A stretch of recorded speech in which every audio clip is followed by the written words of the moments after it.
My name is Sonia Christensen, and I am an academic specialist and faculty member at Michigan State University in the Department of Fisheries and Wildlife. I teamed up with a behavioral economist, an applied economist here at MSU, and then colleagues from Cornell University, USGS, and the National Deer Association to do a survey to gauge hunters' behaviors and their willingness to accept different CWD mitigation practices. What we did was we had a survey. They answered some questions sort of about their attitudes and thoughts around chronic wasting disease.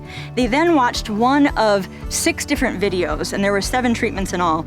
5 of those videos were actually demonstrating in short snippets, sort of like a public service announcement, a different CWD action in the field that they could take to help mitigate or reduce the spread of CWD.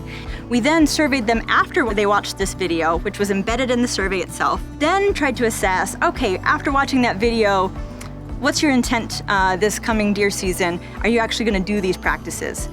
What we then did, which was a little more unique, was after they actually went out, conducted their deer hunting for the year, we surveyed them again in February, and this was a nationwide survey of all the National Deer Association members. What did they actually do? So they told us they might actually do some of these activities, for example, but did they actually implement them in the field when it really came down to it? And we found a variety of results across the different treatments. We also had sort of a control treatment that was just sort of a benign action that wasn't really a treatment for CWD, and then we had some folks didn't receive any videos at all. So we were able to really rigorously assess through a random control trial what those impacts were from that information treatment on these actual activities from hunters and their behavior. Again, chronic wasting disease is particularly challenging. It's always fatal to deer, elk, moose, and it stays in the environment, so it's a big challenge. For folks in Michigan, knowing whether or not these